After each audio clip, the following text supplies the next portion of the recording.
వరకే అనే దాన్ని మనము గ్రహించే కోణంలో ఆయన ఇచ్చిన దశాజ్ఞలలో ఉన్నటువంటి మన మేలు ఏమిటో దానిని గూర్చినటువంటి సంగతులు ధ్యానం చేస్తూ వస్తూ ఉన్నాం. మనం చదువుకున్నటువంటి లేఖన భాగంలో కూడా ద్వితీయోపదేశకాండం 6వ అధ్యాయం చదువుకున్నాం. ఇందులో 24వ వచనములో అన్నాడు, మనకు నిత్యము మేలు కలుగుటకై యెహోవా నేటి వలె మనలను బ్రతికించున్నట్లు మన దేవుడైన యెహోవాకు భయపడి ఈ కట్టడలన్నింటినీ గైకొనవలెనని మనకు ఆజ్ఞాపించాడు అనే మాట చూస్తాం. అలాగే 10వ అధ్యాయంలో కూడా ఇదే ద్వితీయోపదేశకాండం 13వ వచనములు అన్నాడు, నీ మేలు కొరకు నేడు నేను నీకు ఆజ్ఞాపించు యెహోవా ఆజ్ఞలను కట్టడలను అనుసరించి నడుచుకొందునను మాటగాక నీ దేవుడైన యెహోవా నిన్ను ఏమి అడుగుచున్నాడు అనే మాటలు మనము గ్రహించాం. మనం శిలువ ధ్యాన కూడికలకు ముందుగా 6 దశాజ్ఞల్లో 6వ ఆజ్ఞను ధ్యానం చేసి ఆ తర్వాత మనం శిలువ ధ్యాన కూడికల్లో ప్రవేశించాం. తిరిగి ఈ ఆజ్ఞలను కంప్లీట్ చేస్తే మంచిది అనేటువంటి ఉద్దేశంతో గడిచిన ధ్యానంలో మనము 7వ ఆజ్ఞ అనగా ప్రభు నాడు ఇశ్రాయేలుకి ఇచ్చినటువంటి 10 ఆజ్ఞలలో లేక దశాజ్ఞలలో 7వ ఆజ్ఞను మనము ధ్యానం చేశాం. అందులో వ్యభిచరించకూడదు అనే మాట. ఇందులో మనం ప్రాముఖ్యంగా 4 విషయాలు గమనించాం. మొదటిది, ఒక స్త్రీ అయినా ఒక పురుషుడైనా తన భార్యను కాక తన భర్తను కాక వేరొకరితో కలిగి ఉండే లైంగిక సంబంధం మన వ్యభిచారము అంటున్నాం. ఇంకొక కోణంలో యేసు ప్రభు రెండవది చెప్పింది ఏంటంటే, ఒక వ్యక్తి యొక్క చూపులో వారి తలంపులలో ఆలోచనలలో ఒక వ్యక్తిని మోహించడమే వారితో వ్యభిచరించినట్లు అనే దాన్ని జ్ఞాపకం చేసుకున్నాం. మూడవదిగా, విడనాడబడినటువంటి స్త్రీనైనా పురుషునైనా విడాకులు లేకుండా విడనాడబడ్డం అంటే భార్యాభర్తల మధ్య సమస్యలు వస్తే విడాకులతో వారు విడిపోవాలి పెద్దల సమక్షములో. విడాకులు లేకుండా విడిపోయినటువంటి స్త్రీని వివాహం చేసుకున్నవాడైనా లేక పురుషుని వివాహం చేసుకున్న ఆమె అయినా వారు కూడా వ్యభిచారులతో సమానమే అనే దాన్ని యేసు ప్రభు తన బోధల్లో జ్ఞాపకానికి తెచ్చాడు.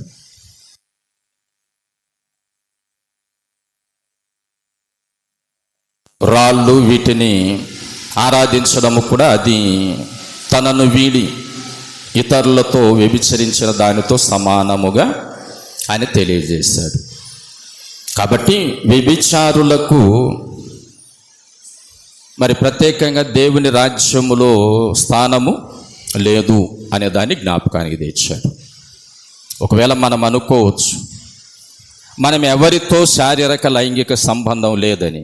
మంచిదే, కానీ వీటిలో ఏది మనల్ని ఒకవేళ వెంటాడుతుందో ఈ 3 మనం గుర్తుకు తెచ్చుకోవాలనేటువంటి దాన్ని మనము జ్ఞాపకానికి తెచ్చుకున్నాం. ఇక 8వ ఆజ్ఞ అంటే దశాజ్ఞల్లో ఆయన ఇచ్చినటువంటి 8వ ఆజ్ఞ ఏంటి?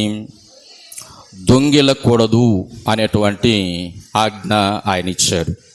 ద్వితీయోపదేశకాండంలో మనం 5వ అధ్యాయం 19వ వచనం చదువుతున్నప్పుడు దొంగిలకూడదు అనేటువంటి ఆజ్ఞ ఉంది. అలాగే నిర్గమకాండం మనం 20వ అధ్యాయం కూడా చదువుతున్నప్పుడు ఇది మొట్టమొదట ఇశ్రాయేలుకు దేవుడు ఇచ్చినటువంటిది. అంటే నిర్గమకాండం 20వ అధ్యాయములో ఆయన దశాజ్ఞలు ఇచ్చాడు. ఈ ఆజ్ఞలను మరలా వారికి రిపీట్ చేశాడు. అది మనం ద్వితీయోపదేశ కాండం అని అంటున్నాం. కాబట్టి ప్రారంభంలో ఆయన ఇచ్చినటువంటి ఈ ఆజ్ఞలను కూడా మనం గమనించి చూస్తున్నప్పుడు 20వ అధ్యాయం మనం 15వ వచనములో దొంగిలకూడదు అనేటువంటి ఆజ్ఞ ఇవ్వబడ్డం ఇశ్రాయేలు జనాంగానికి మనము చూస్తాం. అంటే ఇశ్రాయేలు జనాంగానికి ఇవ్వబడింది అంటే ప్రపంచంలో ఉన్న అందరికీ ఇవ్వబడిందని మనం అర్థం చేసుకోవాలి. ఎందుకంటే దేవుని యొక్క నిత్య ప్రణాళిక, ఆయన అబ్రహాము ద్వారా ఒక జనాంగాన్ని ఏర్పాటు చేసి ఆ జనాంగము ద్వారా దేవుని నైతిక విలువలు ప్రపంచంలో చాటబడాలి అనేది ఆయన ఉద్దేశం. కానీ ఇశ్రాయేలీలు అందుకు భిన్నంగా తయారయ్యారు. ఆయన ఆజ్ఞలను, ఆయన కట్టడలను, ఆయన విధులను ప్రపంచానికి పరిచయం చేసేటువంటి విషయంలో ఇశ్రాయేలీలు చాలా వెనకబడిపోయారు అనేది మనం గమనిస్తాం. అందుకే దేవుడు అన్య జనాంగాన్ని ఏర్పాటు చేసుకొని అన్య జనాంగము ద్వారా కూడా, అంటే ఇశ్రాయేలీలు కాని ప్రజలు, అన్యులు అని అంటే అదేదో తిట్టుమాట కాదు, అన్యులు అని అంటే ఇశ్రాయేలు జనాంగము కాని వారితో ఇశ్రాయేలు జనాంగానికి కూడా సువార్తను ప్రకటించేటువంటి ఆ ఏర్పాటు దేవుడు చేశాడు అనేటువంటిది ప్రియులారా మనం గమనిస్తాం. కాబట్టి దొంగిలకూడదు అనేటువంటి మాట, దొంగతనం అంటే ఏంటి? మనం రహస్యంగా అవకలి వారికి తెలియకుండా వారి సొమ్మును, వారి సొత్తును ఏదైనా మనము దోచుకోవడం, దాన్ని మనం తీసుకోవడం అనేటువంటిది దొంగతనము అనేటువంటి మాటతో మనం సంబోధిస్తాం మన తెలుగులో. ఒకవేళ యథార్థంగా వారిని అడిగి మనం ఏదైనా తీసుకోవడం వల్ల దొంగతనమేమి కాదు. వారి అనుమతితో మనం ఏది తీసుకున్నా అది దొంగతనమేమి కాదు. వారి అనుమతి లేకుండా రహస్యంగా వారికి తెలియకుండా మనము ఏదైనా వారి సొత్తును అపహరిస్తే దానినే దొంగతనము అనేటువంటి మాటతో పరిశుద్ధ గ్రంథమైన బైబిలు మనకు తెలియజేయడం గమనిస్తాం. అది జీవిత అనుభవాల్లో కూడా మనం తెలుసుకుంటాం. ఈ విషయాలను గురించి మనకు పరిశుద్ధ గ్రంథమైనటువంటి బైబిల్లో మనము యెహోషువ గ్రంథం 7వ అధ్యాయం చదువుతూ ఉన్నప్పుడు, ఈ 7వ అధ్యాయంలో దేవుని ప్రజలైన ఇశ్రాయేలీలు కానాను భూభాగాన్ని వారు స్వతంత్రించుకోవడానికి వచ్చినప్పుడు, కనాను భూభాగంలో ఉన్న యెరికో పట్టణం చాలా కట్టుదిట్టమైనటువంటి ప్రాకారాలు కట్టుకొని ఏ శత్రువు వారి మధ్య ప్రవేశించకుండా జాగ్రత్తగా వారి పట్టణాన్ని కాపాడుకోవడానికి వారు ప్రయత్నాలు చేస్తున్నటువంటి సందర్భంలో దేవుడు ఆ పట్టణాన్ని ఇశ్రాయేలీలకు మరి ఇవ్వడానికి, ఎందుకనంటే అది దేవుని స్వార్థం కాదు, అది ఆదియందు దేవుడు అబ్రహాముతో చేసినటువంటి వాగ్దాన ప్రకారం, ఆ వాగ్దాన నెరవేర్పు. కొందరు అనుకోవచ్చు అదేంటి వీరి పట్టణాలు తీసి వారికి ఇవ్వడం, వీరి దేశాన్ని వారికి ఇవ్వడం అని అంటే, అది ఇశ్రాయేలీలకు ఆయన ఇచ్చినటువంటి భూభాగం, కనాను భూభాగం అంతా కూడా అబ్రహాముకి ఇచ్చినటువంటిది అది. కాబట్టి దాన్ని ఈ ఇశ్రాయేలీలు 430 సంవత్సరాలు వారు ఐగుప్తులో ఉంటే వీరు దాన్ని ఆక్రమించుకున్నారు. మిగతా జనాంగం వారు ఆ భూభాగాన్ని ఆక్రమించుకున్నారు. కాబట్టి ఇప్పుడు దేవుని వాగ్దాన ప్రకారం అబ్రహాము సంతానములకు దాన్ని ఇస్తానని చెప్పిన మాట ప్రకారం ఆ భూభాగాన్ని ఇశ్రాయేలులకు ఇవ్వడం దైవ సంకల్పం. ఇవ్వాలి అని అంటే ఇక్కడ ఉన్నటువంటి వారు ఆక్రమించుకున్న వారు ఇది మాది అని అంటే వారు అంత సులభంగా లేచి వెళ్ళరు కదా. కాబట్టి దాని వలన కొన్ని బలాత్కారాలు జరిగాయి, కొన్ని మరి యుద్ధాలు జరిగాయి. ఇలా జరుగుతూ వారు ఆ భూభాగాన్ని ఆక్రమించుకుంటూ వచ్చారు. అయితే యెరికో పట్టణాన్ని కూడా సునాయాసంగా మీరు ఆక్రమించుకుంటారు అని దేవుడు ఇశ్రాయేలీయులను బలపరిచాడు. ఆ కోణంలో అయితే యెరికో పట్టణాన్ని నేను శపిస్తున్నాను, ఆ పట్టణంలో ఉన్న ఏ వస్తువును కూడా మీరెవ్వరూ తీసుకోవద్దు, వాటిని అగ్నిలో కాల్చివేయండి అనే మాటలను ఆయన తెలియజేశాడు. ఒకవేళ అందులో వెండి, బంగారు, రాగి వస్తువులు ఉంటే వాటిని దేవుని మందిరపు నిధిలోనికి వాటిని తీసుకొని వెళ్ళండి, కానీ అక్కడ ఏ వస్తువును మీరు తీసుకోవద్దు అనేటువంటి మాటలు తెలియజేశాడు. అయితే ఆ పట్టణాన్ని స్వాధీనం చేసుకున్న తరువాత ఆకాను అనేటువంటి వ్యక్తి తను ఆశపడి ఇశ్రాయేలు జనాంగానికి ఎవరికి తెలియకుండా ఆయన కొంత బంగారమును, ఆ షీనారు వస్త్రమును తను ఆశించి దానిని తీసుకున్నాడు. మరి దానిని గురించి మనకు వాక్య భాగంలో వ్రాయబడినటువంటి మాట ఏంటంటే 7వ అధ్యాయం 10-11 వచనాలు చదివితే, హాయి వారి ఎదుట ఇశ్రాయేలు నిలువలేక ఓటమి పాలైనప్పుడు యెహోషువ ప్రార్థన చేశాడు, ఎందుకు ప్రభువా ఇలా జరిగింది? మరి అంత ఎరికో పట్టణం, అంత కట్టుదిట్టమైన ఎరికో పట్టణాన్ని మా స్వాధీనం చేసినటువంటి మీరు, హాయి పట్టణం, చాలా చిన్న పట్టణం, ఆ పట్టణము ఎదుట మేమెందుకు ఓటమి పాలయ్యాం అని ఆయన తన బట్టలు చించుకొని దేవుని దగ్గర కన్నీరు గారుస్తూ ప్రార్థించినప్పుడు దేవుడిచ్చిన జవాబు 10-11 వచనాలు. యెహోవా యెహోషువతో ఈ రీతిగా అంటున్నాడు, లెమ్ము, నీవేళ ఇక్కడ ముఖము నేలకు మోపుకొందువు, ఇశ్రాయేలీయులు పాపము చేసి ఉన్నారు, నేను వారితో చేసిన నిబంధనను వారు మీరి ఉన్నారు, శపితమైన దానిలో కొంత తీసుకొని దొంగిలి బొంకి తమ సామానులో దాన్ని ఉంచుకొని ఉన్నారు అని అన్నాడు. శపితమైనటువంటి దానిలో మరి కొంత తీసుకున్నారు వారు, ఎలా? దొంగిలి అనే మాట అన్నాడు. అంటే రహస్యంగా దేవుడు దాన్ని తీసుకోవద్దు అని చెప్పాడు. ఆకానైతే దానిని ప్రజలెవ్వరికి తెలియకుండా తను రహస్యంగా తీసుకొని తన మరి డేరాల్లో ఆయన భద్రం చేసుకున్నాడు. అందుకు మీరు హాయిపురము వారి ఎదుట నిలువలేక ఓటమి పాలు అయ్యారు. మీ పాపానికి ఇది ప్రాయశ్చిత్తంగా జరుగుతున్నటువంటి కార్యం అని దేవుడైన యెహోవా యెహోషువతో మాట్లాడాడు. యెహోషువ, లెమ్ము, ఎందుకు నువ్వు వేదన పడతావు? ఇలా జరిగింది, దీని వలన ఈ ఓటమికి కారణము అయింది అనే మాట ప్రియులారా మనం వాక్య భాగంలో గమనిస్తాం.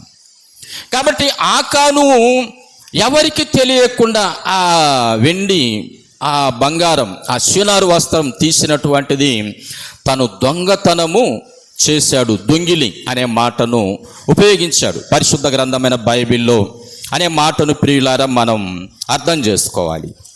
అదేవిధంగా మనం నూతన నిబంధన గ్రంథంలో గమనిస్తాం. యోహాను సువార్త మనం 12వ అధ్యాయం చదువుతున్నప్పుడు ఇక్కడ యేసు ప్రభు యొక్క పాదములకు అత్తరు పూసి మరి ఆయన పాదములను తన తల వెంట్రుకలతో తుడిచినటువంటి ఒక స్త్రీని ఉద్దేశించి అక్కడ ఉన్నటువంటి వారిలో ఇస్కరియోతు యోధ అన్నాడు, ఎందుకింత మరి విలువైనటువంటి ఈ యొక్క అత్తరును, ఈ జటమాంస అత్తరును వృధా చేయడం, కాబట్టి దీన్ని అమ్మి పేదలకు ఇచ్చుంటే బాగుండు కదా అనేటువంటి మాట తను ఉపయోగించాడు. అలా చెప్పాడు. అయితే అతడు అలా ఎందుకు చెప్పాడో మరి యోహాను గారు, ప్రభు శిష్యుల్లో శిష్యరికం చేసిన వాడు, ఇస్కరియోతు యూదాతో సహా మరి ఆ సహచరుడుగా ఉన్నటువంటి వాడు కదా యోహాను గారు.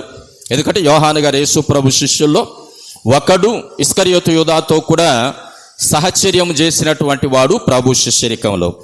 కాబట్టి ఆయన ఇక్కడ వ్రాసినటువంటి మాట మనం వాక్య భాగంలో గమనిస్తే 4వ వచనంలో ఈ మాట ఉంది. 12వ అధ్యాయం.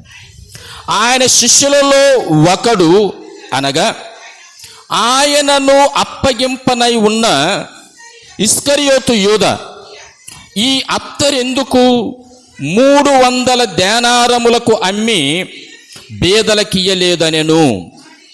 వాడిలాగు చెప్పినది బీదల మీద శ్రద్ధ కలిగి కాదు గాని వాడు దొంగ అయి ఉండి తన దగ్గర డబ్బు సంచి ఉండినందున అందులో వేయబడినది దొంగిలుచు వచ్చాడు అనే మాట తెలియజేశాడు. ప్రభుతోనే తిరుగుతున్నాడు, మిగతా శిష్యులతో కలిసి ఉంటూ ఉన్నాడు, కానీ డబ్బు సంచి తన దగ్గర ఉన్నటువంటి దాన్ని బట్టి ఆ డబ్బు సంచిలో వేస్తున్నటువంటి డబ్బు, ఆ కానుకలను అతడు దొంగిలిస్తూ వచ్చాడు. అందుకు అతడు ఈ మాట అన్నాడు. పేదల మీద ఆయనకు శ్రద్ధ కలిగి కాదు, ఆ డబ్బును కూడా వృధా చేయకుండా ఈ సంచిలో వేసుంటే నేను దాన్ని స్వాహా చేసేవాడిని కదా అనేది ఇస్కరియోతు యూద యొక్క ఉద్దేశం అనేటువంటి దాన్ని ఇక్కడ యోహాను గారు ఈ సువార్తలు తెలియజేయడం ప్రేమైన దేవుని బిడ్డలారా మనము గమనిస్తాం. కాబట్టి దొంగతనము చేయకూడదు లేక దొంగిలించకూడదు అనేటువంటి ఆజ్ఞ దేవుని ప్రజలైన ఇశ్రాయేలుకు దేవుడైన యెహోవా నాడిచ్చిన ఆజ్ఞ. వారికే కాదు, ఈనాడు ప్రపంచంలో ఉన్న అందరికి ఇచ్చినటువంటి ఆజ్ఞగా మనం భావించాలి. అయితే దొంగతనాలు ఎందుకు సమాజములో ఆ దురాచారం లేకపోతే ఆ అసభ్యకరమైన ఆచారం ఎందుకు వచ్చింది అనేటువంటి దాన్ని మనము గమనిస్తే, మన పూర్వీకుల కాలము నుండి ఈ దొంగతనాలు చేసేటువంటి ఆ విధానం, ఆ అలవాటు ప్రజల్లోకి ఎందుకు వచ్చిందంటే, మనం కొంత చరిత్రను చదివినప్పుడు, పెద్దలు వారి అనుభవాలను చెప్పినప్పుడు, చాలామంది పేదరికంలో ఉన్నటువంటి వారు మరి ఆ ధనవంతులైనటువంటి వారి దోపిడీకి గురై, అంటే వారు మన దగ్గర మనకున్నటువంటి మరి భూమిని, మనకున్నటువంటి వనరులను వారు తీసుకొని ఆ పేదరికంలో ఉన్నటువంటి వారికి పని చేయించుకొని, వారికి సరైన కూలి ఇవ్వకుండా, వారికి సరిగా కడుపు నిండా ఆహారం పెట్టకుండా ఇలా ఇబ్బంది పెడుతున్నటువంటి దానిని బట్టి ప్రజలలో ఆ ఆకలికి తట్టుకోలేక, లేక వారికి ఉన్నటువంటి అవసరతలు తీరక, వారికి ఏ వనరులు లేక వారు ఈ పెద్దల దగ్గర దోపిడీ చేసి వారి ఆకలి తీర్చుకోవడం, వారి ఉన్నటువంటి అక్కర్లు తీర్చుకోవడం అనేటువంటిది జరుగుతూ వచ్చింది అనేటువంటిది ప్రియులారా మనము చరిత్రను బట్టి, పెద్దలు కొందరు వారి అనుభవాలను చెప్పేదాన్ని బట్టి మనము గమనిస్తాం. అయితే ఏది ఏమైనా మనం గుర్తించాల్సింది ఏంటంటే, ఒకవేళ ఆనాటి కాలములో ఆ రీతిగా మానవులు కొంత ఇబ్బందికరమైనటువంటి పరిస్థితుల్లో ఉండి ఆ కార్యములు చేస్తున్నటువంటి వారైనా, నేటి కాలములో మానవ జీవన విధానానికి చాలానే వనరులు ఉన్నాయి. ఆనాడు అజ్ఞాన దశలో ఉన్నారు మన పూర్వీకులు. అవకలి వారు మన సొత్తు దూసుకున్నారంటే మనము వారి నుండి ఎలా తీసుకోవాలనేటువంటిదే తప్ప, మరి దానికి ఎలా మనం ప్రతిస్పందనగా మనము జీవించడానికి క్రమాన్ని ఏర్పాటు చేసుకోవాలనేటువంటి ఆలోచనల్లో వారు లేకుండా పోయారు. ఇప్పుడైతే మనం చదువుకున్న విజ్ఞానాన్ని దేవుడు ఇచ్చాడు కాబట్టి, ఈ విజ్ఞానపూర్వకమైనటువంటి నేటి కాలములో ఏ పరుల సొత్తు కూడా మనకు అది అంత ప్రయోజనాన్ని చేకూర్చదు. మనం కష్టపడి జీవించాలి, మన కష్టార్జితం మనకు అభివృద్ధిని ఇస్తుంది అనేది మనం గమనించాలి. అందుకే పెద్దలు ఒక సామెత అన్నారు, పరుల సొమ్ము పాము వంటిది అని అన్నాడు. పాము కాటు వేస్తే ఎంత ప్రమాదమో పరుల సొమ్ము కూడా అంతే అనేటువంటి దాన్ని జ్ఞాపకానికి తెచ్చాడు. కాబట్టి ప్రియమైన దేవుని బిడ్డలారా, ఆకలితో కొందరు, రకరకాలైనటువంటి అవసరతల్లో ఉండి కొందరు పూర్వకాలములో ఈ దొంగతనాలు అనేటువంటి వాటికి అలవాటు పడి ఉంటే, నేటి కాలములో అలాంటి పరిస్థితులకు మనము చోటు ఇవ్వకుండా మన జీవితాల్లో ఏదో ఒక కష్టపడి, అది కొంతైనా కూడా మనము సంపాదించి దానిని పొదుపుగా ఉపయోగించుకోవడం ద్వారా జీవితంలో మనం అభివృద్ధి అవుతాం. కానీ మనం ఏ రకమైనటువంటి రీతిలో ఈ దోపిడీ చేసిన జీవితంలో అభివృద్ధిలో కుంటుబడే పోతాము అని మనము అర్థం చేసుకోవాలి. అలా అర్థం చేసుకొని కష్టపడి జీవించే క్రమాన్ని మనం నేర్చుకోవాలి అనే దాన్ని మనం గుర్తించాలి. దొంగిలకూడదు. ఎందుకనంటే సాటి పొరుగువాడు కూడా నీవు చేసే ఆ కార్యాన్ని బట్టి, నీవెవరో నీ సొత్తు తీసుకున్నారని వారి దగ్గరే చేయవుగా, నీకెవరు తటస్థపడితే వారి దగ్గర చేస్తున్నావు.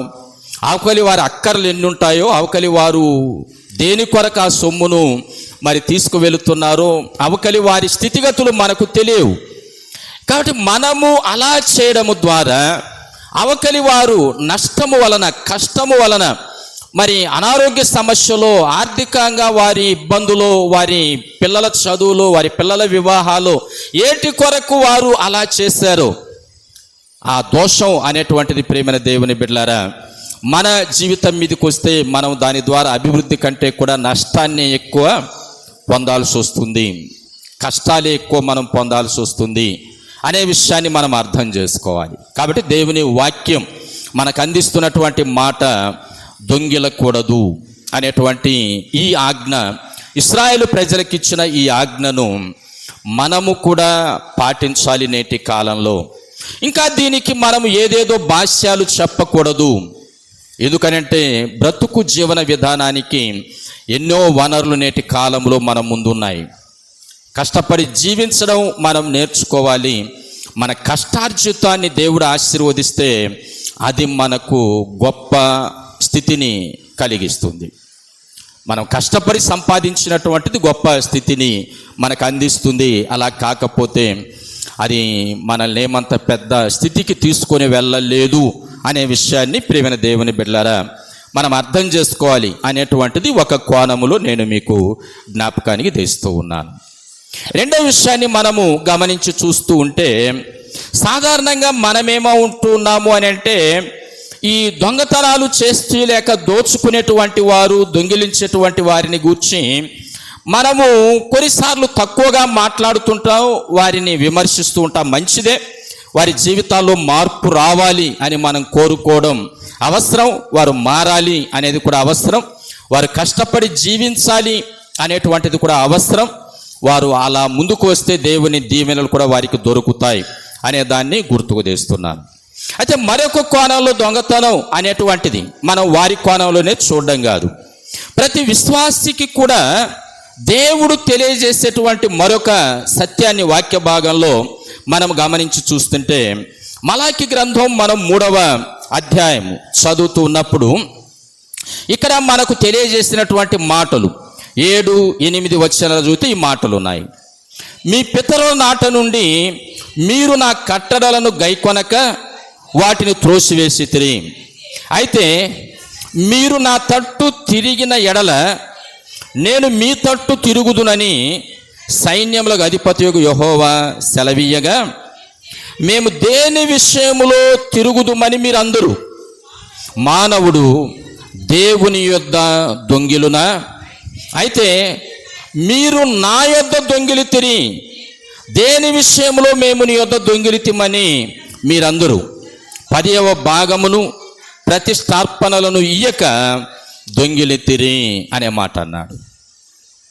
ప్రియమైన దేవుని బిడ్డలారా, ఇది ప్రతి విశ్వాసికి కూడా దేవుడు ఇస్తున్నటువంటి, మరి దేవుడు ఆ వ్యక్తి మీద, ఆ వ్యక్తి చేస్తున్న పొరపాటు అనే దాన్ని తెలియజేస్తున్నాడు.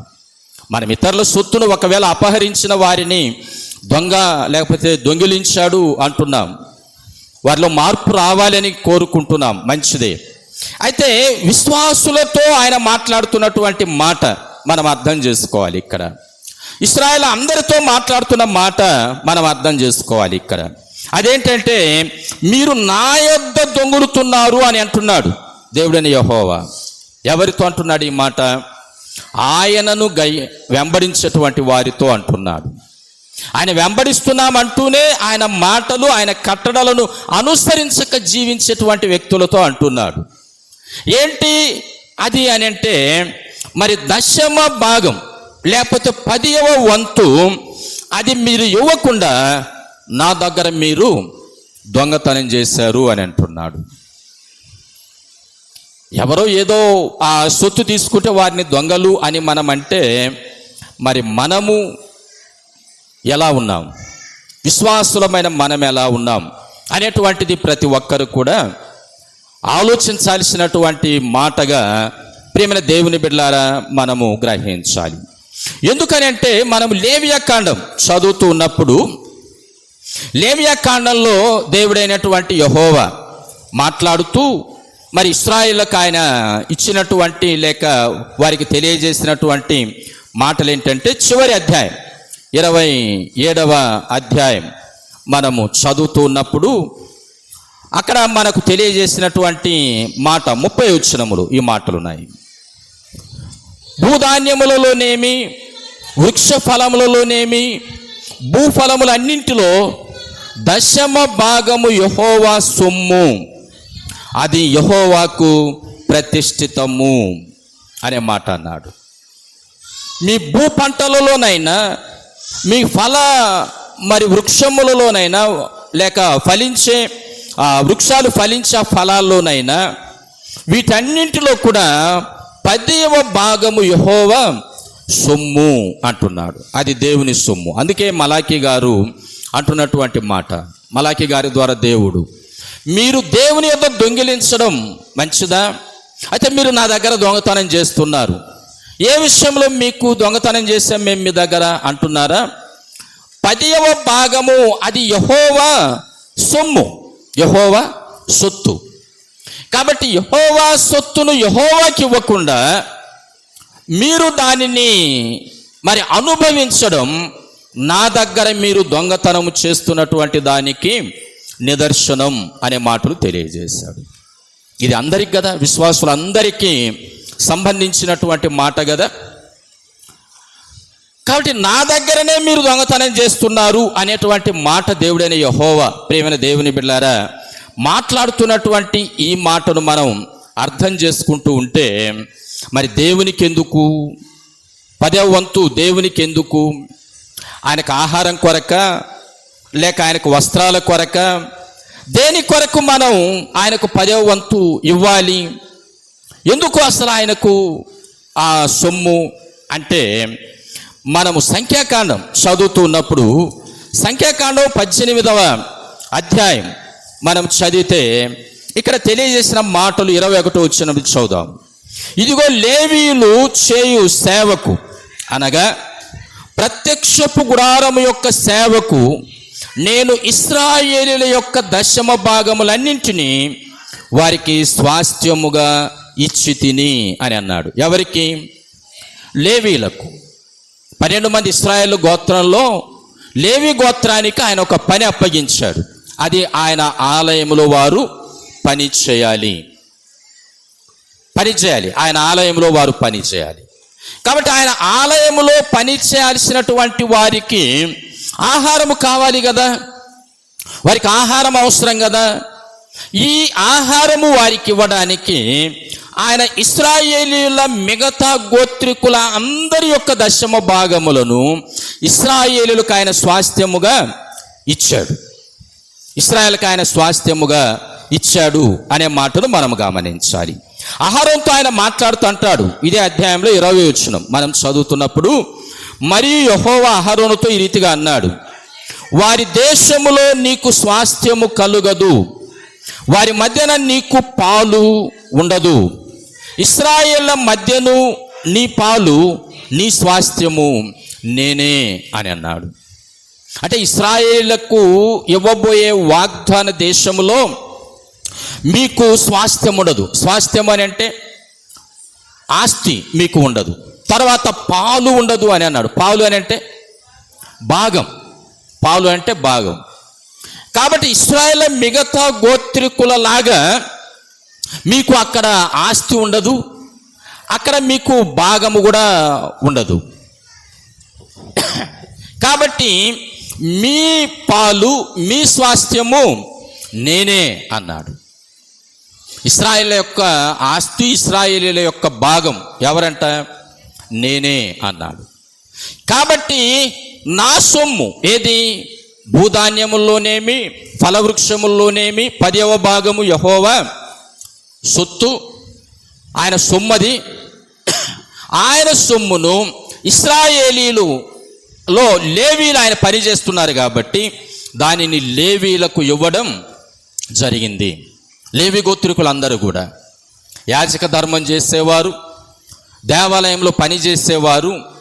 లేవి గోత్రికులందరూ కూడా అహరోను మరి ఆ సంతానం, లేవి గోత్రంలో అహరోను సంతతి వారందరూ కూడా ఇశ్రాయేలీల దశమ భాగం, లేక ఇశ్రాయేలు యెహోవాకి ఇచ్చే దశమ భాగం మీద వారు పోషింపబడాలి, వారు జీవనం చేయాలి. వారికి వాగ్దాన భూమిలో ఆస్తి ఇవ్వలేదు, వారికి భాగము కూడా ఇవ్వలేదు. కాబట్టి నేనే మీ స్వాస్థ్యం, నేనే మీ భాగం.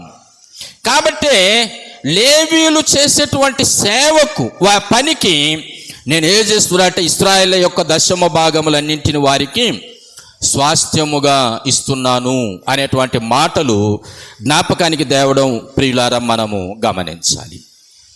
కాబట్టి ప్రతి విశ్వాసి, దేవుని ఎరిగినటువంటి వారు, వారి కష్టార్జితంలో నుండి వారు దశమ భాగం 10వ భాగం దేవునికి ఇవ్వాలి, దేవుని సేవలో అది వాడబడాలి అనే విషయాన్ని మనం అర్థం చేసుకోవాలి, గ్రహించాలి. యేసు ప్రభు కూడా ఆయన శిష్యులను పంపిస్తున్నప్పుడు, మనం మత్తయి సువార్త 10వ అధ్యాయం చదువుతున్నప్పుడు, ఆయన శిష్యులను పంపిస్తున్నప్పుడు వారితో ఆయన అన్నటువంటి మాటలు వాక్య భాగంలో మనం గమనిస్తే, మీరు మరి వెళుతూ ఉన్నప్పుడు సంచులలో బంగారమునైనా వెండినైనా 9వ వచనం చదువుదాం 10వ అధ్యాయం. రాగినైనా ప్రయాణం కొరకు జాలినైనా 2 అంగిలనైనా చెప్పులనైనా చేతి కర్రనైనా సిద్ధపరచుకొనకుడి, పనివాడు తన ఆహారమునకు పాత్రుడు అని అన్నాడు. ఆయన వారిని పంపిస్తూ మీరు వెళ్ళండి, మరి అన్య జనాంగం మధ్య కాకుండా ఇశ్రాయేలు నశించిపోయి ఇశ్రాయేలు వద్దకు వెళ్ళండి, వారితో మీరు పరిచర్య చేయండి, మరి వారిని సమీపించి రోగులను స్వస్థపరచండి, చనిపోయిన వారిని లేపండి, కుష్ఠరోగులను శుద్ధులుగా చేయండి అని చెబుతూ మీరు వెళుతున్నప్పుడు ఆహారం వస్త్రం ఏవి మీరు తీసుకొని వెళ్ళాల్సిన అవసరము లేదు. అక్కడ అవన్నీ కూడా మీకు సమకూర్చబడతాయి. పనివాడు తన జీతమునకు పాత్రుడు అన్నాడు కాబట్టి అక్కడ అవన్నీ కూడా మీకు సమకూర్చబడతాయి. కాబట్టి మీరేమి తీసుకోకుండా మీరు పరిచర్యలోనికి వెళ్ళండి అని యేసు ప్రభు తన శిష్యులకు ఆజ్ఞాపించాడు. ఎలా అనంటే ఇశ్రాయేలీయుల యొక్క దశమ భాగములు దేవుని మందిరములో పనిచేసేటువంటి లేవీలకు యాజకులకు ఎలా ఇవ్వబడుతున్నాయో ఆ రీతిగానే ప్రభు మెస్సయ అని అంగీకరించిన వారందరూ కూడా సమర్పించేటువంటి ఆ కానుకల ద్వారా సేవకులు లేక యేసు ప్రభు శిష్యులు పోషింపబడాలి అనేటువంటి నియమాన్ని ఆయన కూడా తెలియజేశాడు అనేది మనకు అర్థమవుతుంది. అయితే ఈనాడు ఈ దశమ భాగముల మీద మనకు పెద్ద విమర్శలే వచ్చి పడ్డాయి. ఎందుకనంటే ఈనాడు బైబిల్ విమర్శకులు మరి సేవకులను బాగా విమర్శించేటువంటిది ఏంటంటే దశమ భాగములు తీసుకొని సేవకులు చాలా వారు ఆస్తిపరులయ్యారు అనేటువంటిది. అయితే ప్రియులారా, ఇక్కడ దశమ భాగం ఇవ్వడం అనేటువంటిది ఒక్క సేవకునికి సంబంధించినటువంటిది కాదు. ఇది ఒక గోత్రానికి ఇవ్వబడినటువంటిది. లేవీలు అనేకులు ఆ మందిరంలో పనిచేస్తున్నారు, వారందరికీ ఆ సొమ్మును వాడడం అనేది జరుగుతుంది. అందుకే మరి సంఘాలు ఏర్పాటైన తరువాత మన సంఘాల్లో మరి వచ్చేటువంటి కానుకలను సేవకుని పోషణకు, సంఘ అవసరతలు తీర్చబడ్డానికి, వీటన్నింటికి మనము ఒక నిధిని ఏర్పాటు చేసి ఒక క్రమ పద్ధతిలో దాన్ని మనము వినియోగిస్తాం, వాడతాం. కానీ అదే స్వంత సంఘాలు అని చెప్పబడేటువంటి వారు మరి వారికి వచ్చేటువంటి దశమ భాగములు ఎన్నో వారి ఎవరికి లెక్క చెప్పాల్సిన అవసరము లేదు. ఈరోజు మనం మన సంఘంలో ప్రతి ఆదివారం సంఘ ప్రకటనలు వింటాం. కార్యదర్శి మొట్టమొదట చెప్పేటువంటిది ఏంటి? గడచినటువంటి వారం వచ్చినటువంటి కానుక ఇంత అని చూపిస్తాడు. గడిచిన వారంలో మనకు వచ్చినటువంటి కానుక ఇంత. మరి అదే సొంత సంఘాల్లో ఏం చూపించరు, ఏమీ మాట్లాడరు. 50,000 కానుక వచ్చినా ఏమొచ్చిందండి కానుక, మా కుటుంబానికి ఇంకా ఆర్థికంగా ఇబ్బందులు పడుతున్నాం అనే అంటుంటారు. వచ్చిన కానుక ఎంత అనేటువంటిది ఎవరికి చెప్పరు. మనకు వచ్చినటువంటి కానుకలను ఇక్కడ దాదాపు మన పెద్దలందరూ ఒక 10 మంది కూడి లెక్కలేస్తారు. కానీ అదే సొంత సంఘాల్లో అదేం అవసరము లేదు. ఇచ్చినటువంటి ప్రతిదాన్ని పాస్టర్ గారు జోబిలో పెట్టుకోవడమే. దీని వలన సేవకులు గొప్పగా కనపడుతున్న దాన్ని బట్టి ఈ బైబిల్ విమర్శకులు వారి స్థితిగతులను చూచినప్పుడు వీరు ఈర్ష్యపడుతూ ఉన్నారు. ఇప్పుడు 100 మంది సేవకులున్నా అందులో 4 ఒకవేళ గొప్ప ఆస్తిపరులైతే ఆ 4 బట్టి ఈ 100 మందికి కూడా అదే కేటగిరీలో కట్టేస్తున్నారు. అంతే కదండి. ఇప్పుడు బైబిల్ విమర్శకులు కేవలం మన రాష్ట్రములో లేక తెలంగాణ రాష్ట్రములో కేవలం ఒక 10 మంది సొంత పోషణ లేక సొంత సంఘాలుగా పెట్టుకొని ఆస్తులను ఆకాశానికి పెంచుకున్నటువంటి ఆ 10 మందిని చూసి మాట్లాడుతున్నారు. కానీ ఎందరో వేల సంఖ్యలో నిరుపేదలుగా ఉంటూ కూడా పరిచర్య చేస్తున్నారు అనే దాన్ని వారు బయట పెట్టడం లేదుగా. కేవలం వీరిని మాత్రమే తీసుకుంటున్నారు. ఎలా వచ్చింది దీనికి ఆస్తి అని అడుగుతున్నారు. దశమ భాగముల ద్వారా అని అంటున్నారు. ప్రియమైన దేవుని బిడ్డలారా, కాబట్టి ఇవ్వబడేటువంటి కానుక సంఘం ఒక కమిటీ 10 మంది కలిసి దానిని ఒక క్రమ పద్ధతిలో వినియోగించడం అనేటువంటిది ఉన్నంత కాలం ఏ విమర్శలు మనకు రాలేదు మనకు. కానీ ఎప్పుడైతే ఈ సొంత సంఘ స్థాపనలు వచ్చేసాయో, వాళ్ళ దగ్గర మేము జీతాలు తీసుకోవటం ఏంటి, మేమే మా సొంత సంఘం కట్టుకుంటాం అనేటువంటి ఆలోచనలోనికి ఎప్పుడైతే వచ్చారో, ఆ 10 మంది ఎదిగి వారు ఆర్థికంగా బలపడిన దాన్ని బట్టి ఈనాడు సేవకులందరికీ ఆ నింద వచ్చి పడింది అనేదాన్ని మనం అర్థం చేసుకోవాలి. కాబట్టి దశమ భాగాలు ఇవ్వాల్సిన అవసరం లేదు అని మన సేవకుల్లో మరికొందరు, అది ఇశ్రాయేలుకి ఇచ్చినటువంటి కట్టడ, మనం ఇప్పుడేం దశమ భాగాలు ఇవ్వాల్సిన అవసరం లేదు అని అంటారు.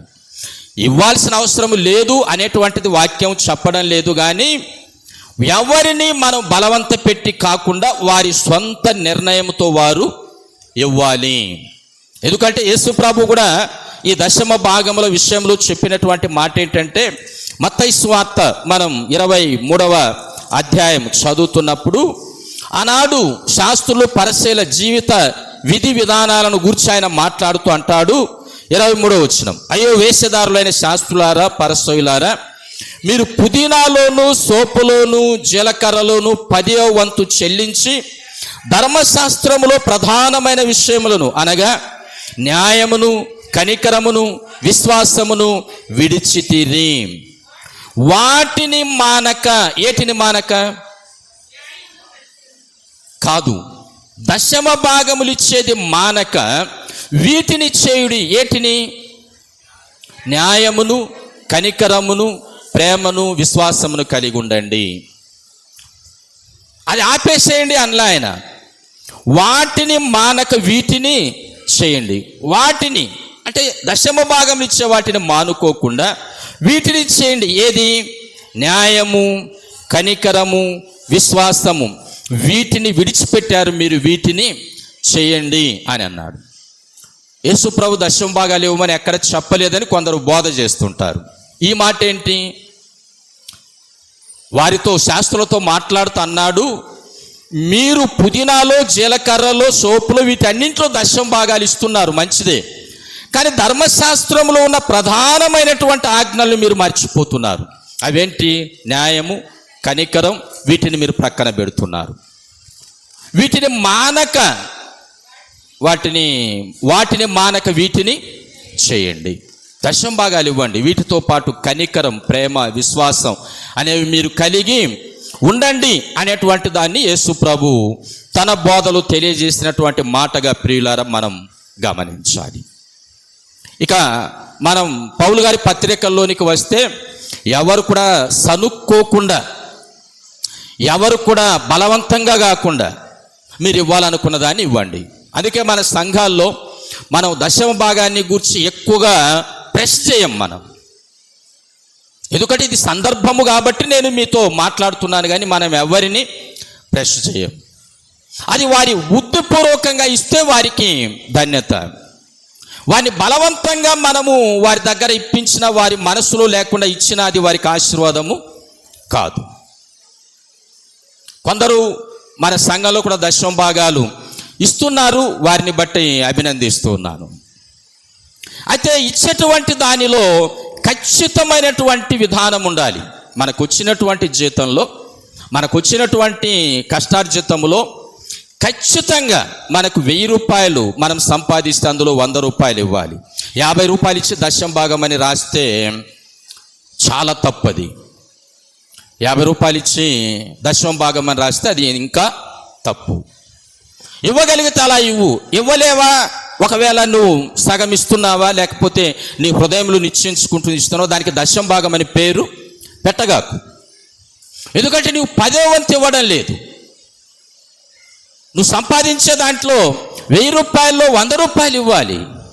నువ్వు 2000 సంపాదిస్తే నువ్వు 200 ఇవ్వాలి. నీకు 50,000 జీతం అయితే 5,000 ఇవ్వాలి. వాయప్ప 5,000 యాడ్ ఇచ్చాను, ఒక 1000 రూపాయలు ఇద్దానులే అంటే ఆ 1000 రూపాయలకు దశం భాగం అనే పేరు పెట్టగాకు. ఆ 2,000 ఇచ్చేదానికి దశం భాగం అనే పేరు పెట్టగాకు. నిన్ను బలవంతమేమీ చేయడం లేదు. అదే అననీయ సప్ఫీరాల విషయంలో కూడా పేతురు చెప్పిన మాట అదే. అది నువ్వు అమ్మినప్పుడు నీ సొత్తు నీది, ఇవ్వమని ఎవరు నిన్ను బలవంతం చేశారు? నీ వాక్యానికి లోబడితే ఇవ్వు, లోబడకపోతే ఇవ్వగాకు. కొంత ఇచ్చి నేను అంత ఇచ్చానంటమేంటి? ఇంతకే నీ భూమి ఎలా అమ్మావా అంటే అవును ఇంతకే అమ్మాను. ఎందుకు అనాలి? లేదండి కొంచెం ఎక్కువకే అమ్మాను, కొంచెం నా కుటుంబం కోసం నేను దాచుకున్నాను అని ఉంటే అంత జరిగుండేది కాదు. కాబట్టి ఇస్తే యథార్థంగా ఇచ్చి దానికి యథార్థమైన మాట పెట్టాలి. యథార్థత లేకుండా కొద్దిగా ఇచ్చి దానికి దశం భాగం అనే పేర్లు పెట్టకండి దయచేసి ఎవరైనా కూడా. ఎందుకంటే మీరు ఎంత ఇస్తున్నారు నాకు తెలియదు, చూసేవారికి ఎంత ఇస్తున్నా తెలియదు. ఎందుకంటే కొందరికి తెలియక వారి జీతంలో పూర్తిగా 10వ భాగం ఇవ్వకుండా ఒకవేళ కొంత ఇచ్చి దానికి దశం భాగం అనే పేరు రాస్తే దేవుని దగ్గర మీరేమవుతున్నారు? అప్పుడు అబద్ధమాడిన వారు అవుతారు, దేవుని సన్నిధిలో అబద్ధమాడిన వారు అవుతారు. వద్దు, మీరు అంత ఇవ్వలేకపోతే మీరు వ్రాయాల్సింది ఏంటంటే కృతజ్ఞత కానుకని రాయండి చాలు. మీ జీవితాల్లో ప్రభు నీకు ఇచ్చిన ఉద్యోగం, నీకు ఇచ్చిన జీతం, నీ బ్రతుకు తెరువులో కొంత ప్రభు పరిచర్యకి ఇవ్వాలనే నీ ఆలోచన, అది నీ బుద్ధిపూర్వకంగా. కాబట్టి బలవంతంగా కాకుండా ఇవ్వాలి అనేటువంటి దాన్ని జ్ఞాపకానికి తెచ్చుకోవాలి.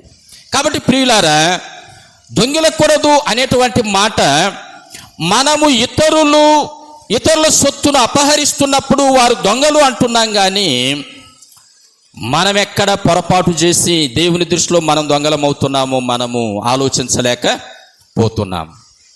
అది మనం అర్థం చేసుకోవాలి, అది మనం గ్రహించాలి అనే మాటను గుర్తుకు తెస్తున్నాను.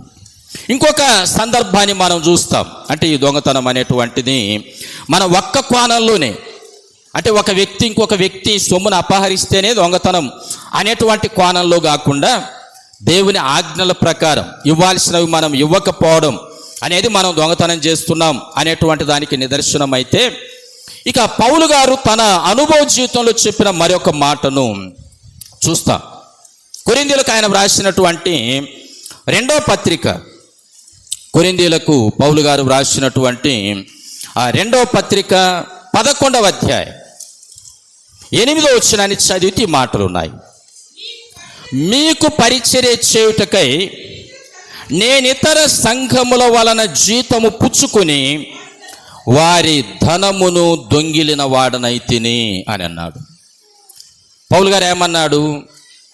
నేను మీకు పరిచర్య చేయడానికి ఇతర సంఘాల ద్వారా నేను జీతము తీసుకుని వారి ధనమును దొంగిలిన వాడనైతిని అనే మాట అన్నాడు. దాదాపుగా పౌలు గారే ఈ సంఘాలని స్థాపించింది, ఆయనే ప్రధాన కర్తగా మనము చూడవచ్చు.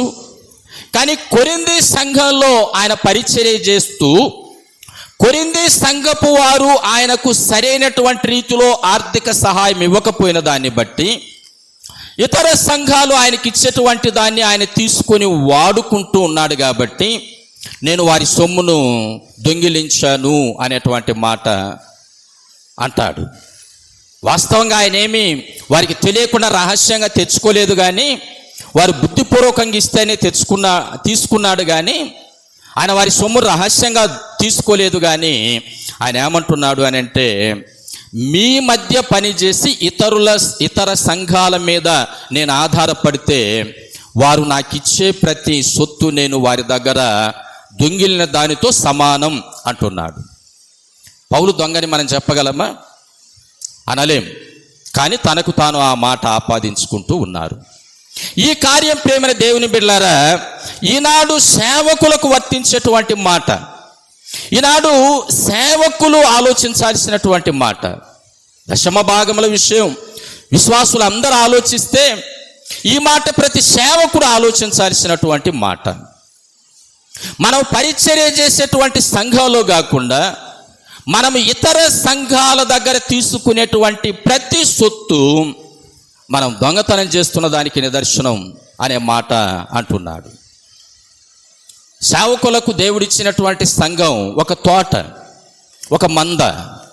ఆ తోటను గాయాలి, ఆ మందను కాయాలి. అందులో ఎక్కువైనా తక్కువైనా సర్దుబాటు చేసుకొని పరిచర్య చేయాలి. ఎందుకంటే పౌలు గారు అన్నారు, నేను కలిమిలో ఉండగలను, లేమిలో ఉండగలను. నాకు సమృద్ధిగా డబ్బున్నా నేను అందులో ఉండగలను, నాకు డబ్బు లేకపోయినా నేను ఉండగలను. అందుకే తన అనుభవాన్ని చెప్తాడు. కొన్నిసార్లు నేను ఆకలి దప్పులతో కూడా ఉన్నాను అని అంటాడు. కాబట్టి సేవకులకు వర్తించే మాట ఇదేంటి అని అంటే, మనము చేసే సంఘంలో కాకుండా ఇంకొక సంఘం మీద మనం ఎప్పుడు కూడా ఆధారపడకూడదు. ఎందుకంటే మన బ్యాప్టిస్ట్ సంఘాల్లో సహజంగా ఒక పాస్టర్ గారు ఒక 5-6 సంఘాలు తన జీవితంలో తిరుగుతాడు. ఇంకా ఎక్కువ కాలం పరిచర్య చేయలేని వాళ్ళు ఒక 10-17 సంఘాలు కూడా తిరుగుతారు. తిరుగుతున్నప్పుడు ఏం చేస్తారు అని అంటే, ఇంతకు ముందు చేసి వచ్చిన సంఘాల్లో వారికి అనుకూలమైన వాళ్ళతో వీళ్ళు అనుబంధాలు పెట్టుకుంటారు, వారితో వీళ్ళు మమేకమవుతూ ఉంటారు. నెల నెల వెళ్ళి వారిని దర్శిస్తుంటారు, వారి దగ్గర కానుకలు తెచ్చుకుంటూ ఉంటారు. అదేమని చెప్తున్నాడు పౌలు గారి ద్వారా ఇక్కడ పరిశుద్ధాత్మ దేవుడు? దొంగతనము అని అంటున్నాడు. నీ తోటలో ఫలాలు కోసుకుంటే నువ్వు దొంగవు కాదు. నీ తోట కాని దగ్గర నువ్వు ఫలాలు కోసుకుంటే, నీ మందలో పాలు నువ్వు తీసుకుంటే నీకు ఆక్షేపణ లేదు. నీ మందలో కాకుండా నువ్వు పాలు తీసుకుంటే ఆక్షేపణ. అది ఆక్షేపణ. మరి దేవుని వాక్యాన్ని చదివినప్పుడు మనం ఎంతవరకు పాటిస్తున్నాం, మనం దాన్ని ఎంతవరకు ఫాలో చేస్తూ ఉన్నాం? ఇది సేవకులు ఆలోచించాల్సినటువంటి మాట. పెద్ద పెద్ద ప్రసంగాలు చేస్తారు సేవకులు, కానీ వారి సంఘాల్లో కాకుండా ఇతర సంఘాల వారి ఇచ్చేటువంటి దాని మీద వారికి ఎవరెవరో పరిచయం ఉంటే వారందరూ ఆ పరిచయం ఉన్నప్పుడు ఎక్కడన్నా మనం కలుసుకుంటూ అంటుంటారు. నాతో కూడా చాలామంది నాకు పరిచయస్తులు అంటారు, పాస్టర్ గారు రండి, నెల నెల మా ఇంటికి రండి మీరు అని అంటారు. నేను నవ్వుతాను, చూద్దాం లేండి అని అంటాను. కానీ నేను ఎప్పుడు వారింటిని దర్శించను. ఎందుకని? నేను వారిని కాయడము లేదు, మరి ఆ చెట్టుకు నేను ఎరువేయడము లేదు, దాన్ని నేను భద్రపరచడము లేదు, ఆ మందని నేను కాయడము లేదు. అక్కడ తెచ్చుకునే ప్రతి సొత్తు దేవుని దృష్టిలో నేను దొంగతనం చేసిన వాడిని అవుతాను. చాలామంది పరిచయస్తులు ఉంటారు. చాలాసార్లు నేను చెప్తుంటాను, సండే స్కూల్ పిల్లలతో సహా నేను ఎడవల్లి పరిచర్యకు వెళ్ళిన తర్వాత సండే స్కూల్లో ఉన్నటువంటి పిల్లలు ఇప్పుడు మంచి మంచి పొజిషన్లో ఉన్నారు. నేను ఏనాడు వారికి కనీసం ఫోన్ చేసి వారితో మాట్లాడడం కూడా చేయను. నేను వారితో ఆ బంధం నేను పెట్టుకోను. మన బ్యాప్టిజం తీసుకున్నాడు కదా సహోదరుడు, చెప్పాను కదా, నేను ఎప్పుడు అతనితో ఫోన్ చేయలే. అతను నాకు ఫోన్ చేసి బ్యాప్టిజం మీ ద్వారా తీసుకోవాలనుకుంటున్నాను సార్ అంటే, ఏమయ్యా స్థానిక సంఘాలు తీసుకుంటే బాగుంటుంది కదంటే, లేదు నేను నా వివాహం మీరు చేశారు, నా ఎంగేజ్మెంట్ మీరు చేశారు, అన్నీ చేశారు కాబట్టి నేను మీ చేతనే తీసుకోవాలనుకుంటున్నాను అని వారు ఫోన్ చేసే సందర్భంలో నాతో మాట్లాడాల్సిందే. నేను వారి సొత్తును ఆశించి వారిని మమేకం చేసుకొని వారి ద్వారా నేను లాభపడాలనేటువంటి ఆలోచన ఏ రోజు చేయను. అలా చేయడము దేవుని వాక్య వ్యతిరేకం, దేవుని వాక్య వ్యతిరేకం. ఇక సేవకులు అని అంటే వారికి ఇవ్వబడినటువంటి మందలను కాకుండా, వారికి ఇవ్వబడిన తోటలను కాకుండా అన్నింటినీ చౌరుకోవాలనేటువంటి ఆలోచన సరైనటువంటిది కాదు. చాలామంది పరిచయస్తులు ఉంటారు మనకు. మరి వారి సొమ్ము తినడానికి, వారి సొమ్ము తీసుకోవడానికి అర్హత ఉందా మనకు? అర్హత లేకుండా వారి సొమ్ము మనం తింటే అది సరైనటువంటి లక్షణము కాదు. దేవుని వాక్యము దాన్ని సమర్థించదు. పౌలు గారు ఈ మాట ఎందుకు రాశాడు? సేవకులు భవిష్యత్తులో ఒక పాఠాన్ని నేర్చుకోవాలని, సంఘాలు కూడా భవిష్యత్తులో ఒక పాఠాన్ని నేర్చుకోవాలనే కదా. అంటే సంఘాలేంటి? కొరింథీ సంఘం ఏం నేర్చుకోవాలి? అయ్యో, పౌలు గారి యొక్క అక్కర్లు తీర్చే విషయంలో మనం కొంత నిర్లక్ష్యం చేస్తున్నాం అని ఆ సంఘం తెలుసుకొని ఆయన అక్కర్లు తీర్చడానికి వారు ముందుకు రావాలి. ఈ వాక్యం చదివిన సేవకులు ఏం చేయాలి? నేను పరిచర్య చేస్తున్న సంఘంలో కాకుండా ఇంకొక సంఘంలో నేను ఎవరిని దర్శించకూడదు, వారు నాకు ఎంత ఆప్తులైనా, ఎంత వారు నాకు మరి దగ్గర వారైనా, నన్ను ఎంత ప్రేమించేవారైనా అనేటువంటి ఆ ఆలోచనలోనికి సేవకులు రావాలి. ఈ క్రమమైనటువంటి ఆలోచన వస్తే క్రైస్తవం ఈనాడు ఇంత విమర్శల పాలై ఉండేది కాదు. క్రైస్తవం ఈనాడు ఇంత విమర్శన ద్వారంలో ఉండాల్సినటువంటి పరిస్థితులు రావు. ఎందుకంటే ఎవరి క్రమాన్ని వారు తప్పకుండా ముందుకు వెళితే, సేవకుడు తన క్రమాన్ని తప్పకుండా ఉంటే, విశ్వాసి తన క్రమాన్ని తప్పకుండా ఉంటే, ఇతరులు మనల్ని వేలెత్తి చూపే అవకాశము ఉండదు. ఇతరులు మనలను తప్పుగా మాట్లాడే అవకాశము ఉండదు. కానీ సేవకులు అలా ఉండడం లేదు. విశ్వాసులు వారు ఉండాల్సినటువంటి విధానంలో వారు ఉండడము లేదు. ఎవరైనా ఏదైనా ఒక పొరపాటు చేస్తే వారి మీద వేలెత్తి చూపుతారు. మన పొరపాటును మనము గ్రహించలేము, మన పొరపాటును మనం తెలుసుకోలేకపోతున్నాం. కాబట్టి ప్రియులారా, ఇక్కడ దొంగిలకూడదు అనే మాట ఇశ్రాయేలుకి ఇచ్చిన మాటలో బాహ్యంగా ఒకరి సొత్తును రహస్యంగా మనం దొంగిలుకోవడం అనేటువంటిదే ఆ కోణమే కాదు. నువ్వు దేవుని సొమ్ము, దేవుని సొత్తును ఆయనకి ఇవ్వకుండా ఉండడం కూడా నువ్వు చేస్తున్న దొంగతనానికి నిదర్శనం. నువ్వు చేస్తున్న సంఘ పరిచర్యలో కాకుండా నీవు ఇతర సంఘాల మీద వారి సొత్తును ఆశించడం కూడా దొంగతనమే.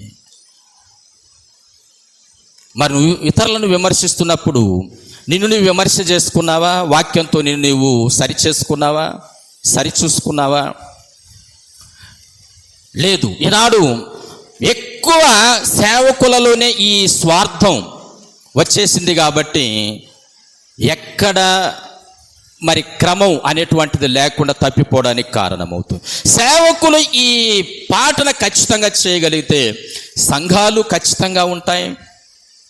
అనైతికమైనటువంటి కార్యాలు చేసే వారి సేవకులను చూసి, సంఘాల్లో విశ్వాసాలను చూసి వారిలో మార్పులు తెచ్చుకోవడానికి కారణమవుతుంది.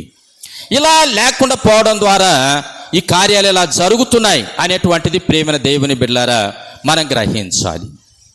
కాబట్టి సేవకుడు తన జీతానికి పాత్రుడు, పనివాడు తన జీతానికి పాత్రుడు అనే మాటలు మనం జ్ఞాపకం చేసుకుంటే సేవకులు కూడా ఈ విషయంలో క్రమము తప్పిపోకూడదు. అది చిన్న సంఘమైనా పెద్ద సంఘమైనా, అది ఎక్కువ జీతమైన తక్కువ జీతమైన, కలిమి లేములలో ఉండాల్సిన క్రమాన్ని సేవకులు తెలుసుకోవాలి, నేర్చుకోవాలి. పౌలు గారు అందుకే కదా, నేను కొన్నిసార్లు ఆకలి దప్పులతో ఉన్నాను, నేను కలిమిలో ఉండగలను, లేమిలో ఉండగలనని ఎందుకు చెప్పాడు? నువ్వు కూడా అలా ఉండాలి సేవకుడా అనేటువంటి మాట తెలియజేయడమే అనేటువంటి దాన్ని గ్రహించాల్సినటువంటి అవసరత ఉంది అనే దాన్ని నేను జ్ఞాపకానికి తెస్తూ ఉన్నాను. ఇక మరి ఈ దేవుని ఆజ్ఞలను మనం మేరడం ద్వారా, ఏ ఆజ్ఞ అయినా, పరలో సొమ్ము మనం తీసుకోవడమైనా, దేవునికి ఇవ్వాల్సింది దేవునికి ఇవ్వక మనం పోయినా, సేవకుడు తన సేవలో తన సంఘం కాకుండా ఇతరుల సొత్తును ఒకవేళ తాను ఆశించిన, వీరందరూ కూడా దొంగలే. అంతే కదండి. ఇప్పుడు సేవకుడు దొంగ కాదని ఎలా అంటాం? నేను ఇక్కడ పని చేస్తూ 10 సంఘాలు నాకు తెలిసిన వారందరి దగ్గరకు వెళ్ళి ప్రార్థనలు చేసి వారి దగ్గర సొమ్ము తెచ్చుకుంటుంటే నేనేమైనాను? దొంగనే కదా నేను, దొరనా? ఎందుకంటే వాక్యం చెప్తుంది ఆ మాట, నేను చెప్తున్న మాట కాదు. విశ్వాసికి ఇచ్చిన ఆజ్ఞను విశ్వాసి పాటించకుండా మీరితే విశ్వాసి కూడా నేను విశ్వాసినని తను చెప్పుకోవచ్చు, కానీ దేవుని ఆజ్ఞలు పాటించకపోతున్న దాన్ని బట్టి తను కూడా ఏమవుతారు? తను కూడా అంతే కదండి. మరి అలా అయినప్పుడు వారందరికీ కూడా వారు నష్టపోయేటువంటి నష్టం ఏంటో మనం పోయినసారి కూడా చదువుకున్నాము. అందులో కొరింథీయులకు పౌలు రాసిన మొదటి పత్రిక 6వ అధ్యాయం మనం చదువుతున్నప్పుడు ప్రియమైన దేవుని బిడ్డలారా, అందులో చెప్పినటువంటి మాటలు ఈ సమయంలో మరొకసారి మనం చూద్దాం. 6వ అధ్యాయం 9. అన్యాయస్తులు దేవుని రాజ్యమునకు వారసులు కానేరని మీకు తెలియదా? అంటే దాని అర్థం ఏంటి? మీకు తెలుసు. అన్యాయస్తులు అంటే ఎవరు? క్రమాన్ని తప్పిపోయే వాళ్ళే కదా అన్యాయస్తులు అంటే. కాబట్టి అన్యాయస్తులు దేవుని రాజ్యానికి వారసులు కారని మీకు తెలియదంటే మీకు తెలుసు. మోసపోకుడి, జారులైన, విగ్రహారాధికులైన, వ్యభిచారులైన, ఆడంగితనం గలవారైన, పురుష సంయోగులైన, దొంగలైన. మన ధ్యానం పోయినసారి మనం వ్యభిచారులు అని చూసాం కదా. ఇప్పుడు దొంగలైన, లోభులైన, త్రాగుబోతులైన, దూషకులైన, దోచుకుని వారైన దేవుని రాజ్యానికి వారసులు కానేరరు. మనం దేవుని రాజ్యంలో ప్రవేశించాలనే కదండి ఈ తాపత్రయం అంతా. దేవుని రాజ్యము కొరకు మనం ప్రయాసపడ్డమే కదా. మరి దేవుని రాజ్యములో చేరగలిగేటువంటి అర్హతను మనం కోల్పోతే ఇక మనం చేసే ఏది యోగ్యమేమి కాదు. మనం చేసే ఏది కూడా యోగ్యమైనటువంటిదేమీ కాదు అని మనం గ్రహించాలి. లూకాసు వార్త 23వ అధ్యాయంలో మనకు సుపరిచితమైనటువంటి లేఖన భాగం. యేసు ప్రభు సిలువ వేసినప్పుడు 2 నేరస్తులను కూడా అక్కడ ఆయనతో పాటు సిలువ వేశారు. అందులో ఒక నేరస్తుడు ప్రభువును ఒక రకంగా హేళన విధంగా మాట్లాడాడు. ఏమని? నువ్వు క్రీస్తువు కదా, నిన్ను రక్షించుకుని మమ్మలను కూడా రక్షించు అని మాట్లాడాడు. కానీ ఇంకొక నేరస్తుడు అక్కడ ఏమన్నాడు అనేటువంటి దాన్ని మనము వాక్య భాగంలో గమనిస్తే 23వ అధ్యాయం చదువుతున్నప్పుడు, అయితే 2వ వాడు వానిని గద్దించి, ఎవరిని? మొదటి వాడిని, నువ్వు క్రీస్తువు కదా అన్నాడు కదా, వారిని గద్దించి, నీవు అదే శిక్షలో ఉన్నావు కనుక దేవునికి భయపడవా? మనకైతే ఇది న్యాయమే, మనం చేసిన వాటికి తగిన ఫలము పొందుతున్నాము, కానీ ఈయన ఏ తప్పిదము చేయలేదు, ఈయన తప్పిదం చేయలేదు అంటూ ఏమన్నాడు? యేసు ప్రభును చూచి, యేసు, నీవు నీ రాజ్యములోనికి వచ్చినప్పుడు నన్ను జ్ఞాపకము చేసుకో అని అన్నాడు. నీవు నీ రాజ్యంలోనికి వచ్చినప్పుడు నన్ను జ్ఞాపకం చేసుకో అంటే దేవుడు ఒక రాజ్య స్థాపన చేస్తాడు. ఆ రాజ్యంలో ఉండాలి. ఆ రాజ్యంలో ఉండేటువంటి అర్హత కోల్పోతే ఇక భూమి మీద మన విశ్వాసులమని చెప్పుకున్న ఉపయోగం లేదు, పాస్టర్లమని చెప్పుకున్న ఉపయోగం లేదు, మనము ఇంకే ఏ పదవులు చేస్తున్నామని చెప్పుకున్న ఉపయోగము లేదు. దేవుని రాజ్యంలో ప్రవేశించే అర్హత మనకు లేకపోతే భూమి మీద మనము ఎన్ని గొప్ప గొప్ప పదవులు చేసిన ఉపయోగమేమి లేదు అనేటువంటి విషయాన్ని ప్రియులారా మనం గమనించాలి. వెంటనే యేసు ప్రభు అతనితో అన్నాడు, నేడు నేను నాతో కూడా పరదేశంలో ఉందువు. చాలా తప్పిదాలు చేసినటువంటి వారు ఇప్పటికైనా వారి తప్పిదాలను సరిదిద్దుకోండి అనేటువంటిది ఇక్కడ మనకు నేర్పిస్తున్నటువంటి గుణపాఠం. ఈ వ్యక్తి నేరస్తుడు, నాడు సిలువ వేయబడ్డాడు, కానీ ఇతనికి యేసు ప్రభు ఆయన రాజ్యం ఇచ్చాడు. ఎందుకని ఆయన రాజ్యం ఇచ్చాడు? ఆ వ్యక్తిలో ఉన్నటువంటి మార్పును బట్టి. ఒకటి, ఆయనను దూషించే వాడిని గద్దించాడు. ఒక వ్యక్తి ఒక తప్పు మాట మాట్లాడితే మరి వారిని గద్దిస్తే వాడు మరలా ఎలా ప్రతిస్పందిస్తాడని మనం వారిని గద్దించలేం. నువ్వు మాట్లాడుతున్న తప్పు, మౌనంగా ఉండు అనలేం మనం. అంటే మనకి వచ్చి పడద్దో ఏదో వచ్చి పడద్దు మనకు అనుకుంటాం. కానీ ఈ నేరస్తుడు ఏం చేస్తాడు? నువ్వు మాట్లాడుతుంది తప్పు అని అన్నాడు. వాడిని గద్దించాడంటే ఏంటి? నువ్వు మాట్లాడుతుంది తప్పు అన్నాడు. తర్వాత ఏమన్నాడు? నీవు అదే శిక్షలో ఉన్నావు, దేవునికి భయపడవా అని అన్నాడు. ఎవరు దేవుడు? ఇక్కడ శిలువ మీద వేలాడుతున్న ఆయన దేవుడు అని గ్రహించాడు.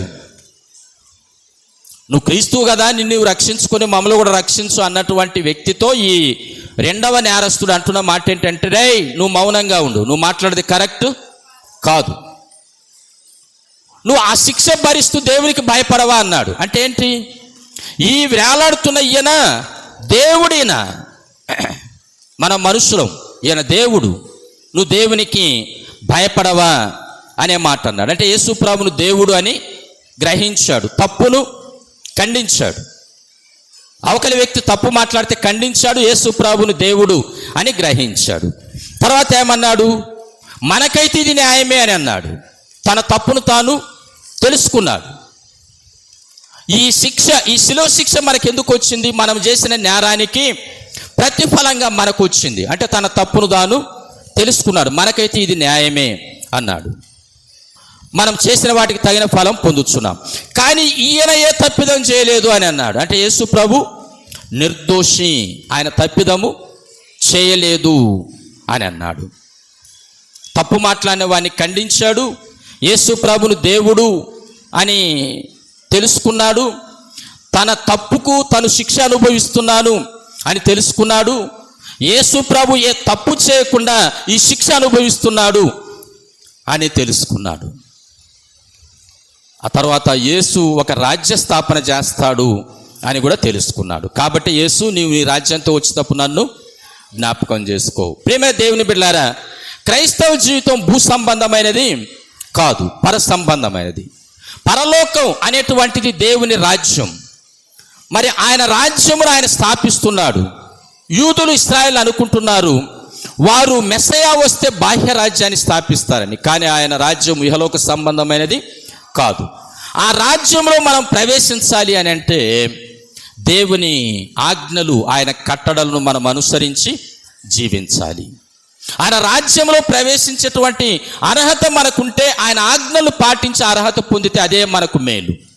ఆయన ఆజ్ఞలు పాటించక ఆయన కట్టడలు మనము మీరి జీవిస్తూ ఆయన రాజ్యాన్ని పోగొట్టుకుంటే మనకు దాని వలన మేలేమీ లేదు అనే విషయాన్ని ప్రియులారా మనం గమనించాలి. కాబట్టి ఇక్కడ దొంగిలకూడదు అనేటువంటి మాట మన ఒక కోణంలోనే కాదు, 3 కోణాల్లో చూస్తున్నాం. ఒకటి, ఇతరుల సొమ్మును రహస్యంగా అపహరించడం దొంగతనమైతే. విశ్వాసి దేవుని చట్టాన్ని వ్యతిరేకించి దేవుని చిత్తానుసారమైన జీవితంలో బ్రతకకపోవడం, అతడు కూడా ఒక నేరస్తునితో సమానుడే. అయితే సేవకుడు కూడా తన సేవా జీవితంలో తను కూడా క్రమము లేకుండా జీవిస్తే అతడు కూడా నేరస్తుడే. వీరందరూ దేవుని రాజ్యాన్ని పోగొట్టుకుంటారు. కాబట్టి సేవకుడు తన సంఘ సేవలో పోషింపబడాలి.